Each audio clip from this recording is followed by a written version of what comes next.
जब वृद्ध हो जाता है इंसान, अब जैसे भक्तिहीन प्राणी भी वृद्ध होगा और भक्ति करता हुआ व्यक्ति भी वृद्ध होगा, ये तो नेचुरल है। जो भक्तिहीन वृद्ध होगा उसकी तो दुर्गति होगी। वो क्या सोचता है वृद्ध अवस्था में, क्योंकि वृद्ध अवस्था में क्या होता है, जैसे अपना तो लड़का लड़की कहीं और की वो हमारे घर आवेगी, तो उस लड़की का जो व्यवहार कैसा रहेगा उनके प्रति, ये तो उस बेटी के स्वभाव पर ही डिपेंड करता है। फिर क्या होगा, वृद्धावस्था में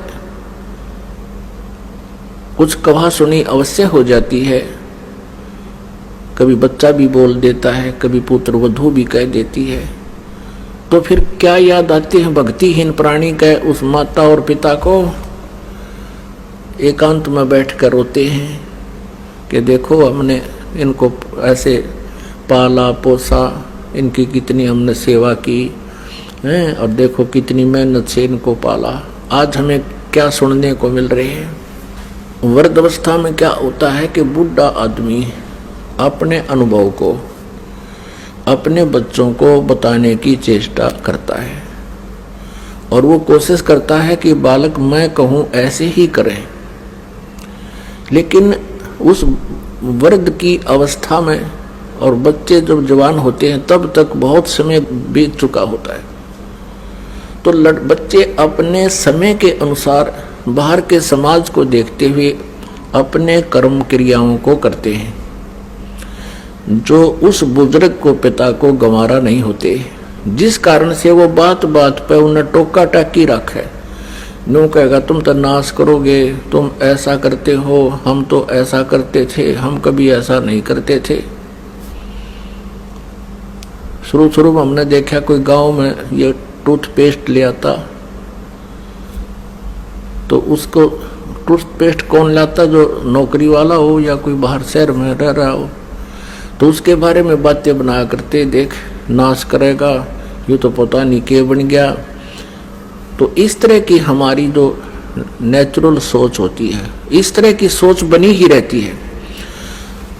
तो वो बुजुर्ग टोका टाकी अवश्य करता रहता है, जिस कारण से उन बच्चों में मन मुटाव सा बन ही जाता है कि पिताजी बार बार टोकते रहते हैं, हम कोई बालक थोड़ी रह गए हैं, शादीशुदा हो गए हैं, बाल बच्चे भी हो गए हैं।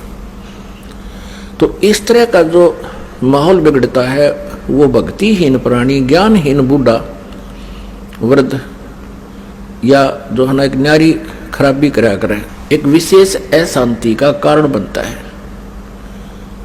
एक समय क्या हुआ कि एक वृद्ध मृत्यु को प्राप्त हो रहा था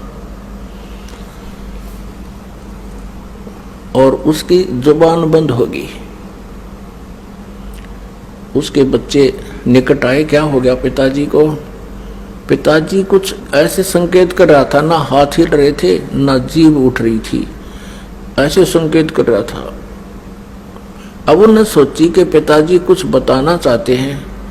उनको ये शंका होगी कि पिताजी कहीं धन दाब रखा, धन यानी पैसा या सोना आभूषण दाब रखे हैं कि तो जमीन में। पहले ऐसे ही करते थे, चोरों के डर से जमीन के अंदर पैसे छुपा दिया करते थे। तो उस पशु जहाँ बांधा करते, पशुओं के नीचे स्थान खोद कर गड्ढा उड्ढा दाब देते, ऊपर ऐसा करते थे, किसी को पता नहीं लगे कहाँ दाब रखे। तो ऐसे जहाँ पशु बंधते थे उस साइड में ऐसा कर रहा था। अब बच्चा ने सोची पिताजी कुछ बताना चाहते हैं, कुछ पैसा इन्होंने छुपा रखा है, मृत्यु होगी और ये व्यर्थ जाओगा। उस गांव में एक व्यक्ति था, वो ऐसा इंजेक्शन लगा देता था कि यदि श्वास शेष हैं उसके तो उसकी जीभ उठ जाती थी, वो बोल के 1-2 मिनट मुश्किल से वो बोल सकता था, जैसा भी 1-2 मिनट, और वो 500 रुपये लेता था। वो दौड़ के गया, एक जना उनसे लाया, डॉक्टर को बुला के कि हमारे पिताजी के वो इंजेक्शन लगा दे जिससे ये बोल पड़े। उसने 500 रुपये रखवा लिए, 500 रुपये दो, पहले 500 रुपये ले लिए उसके इंजेक्शन ला दिया। वो बूढ़ा ठीक हो गया बुजुर्ग। तो लड़के कहने लगे हाँ पिताजी बता क्या कह रहे हो, जल्दी बताओ जल्दी बताओ। कहने लगा रे तुम कित मर गए, यो गाय का बच्चा झाड़ू खा ली, देख देख तुम कहाँ नाश करोगे मेरे पास है। ये झाड़ू खा ली गाय के बच्चे ने। नो कहेगा बूढ़ा तो मर गया। अब वो लड़के बोले बाबू यार झाड़ू 500 रुपये में पड़ेगी तेरी, वो तो गया बूढ़ा मर गया। अब हमारी एक तो यह स्थिति होगी बुढ़ापे में जो भक्ति नहीं करते, हम चाहेंगे बच्चों का लाभ करें वो होगी आनी, क्योंकि उस स्थिति बदल चुकी होती है। और जिस घर में भक्ति नहीं वहां कलह रहती है। परमात्मा कहते हैं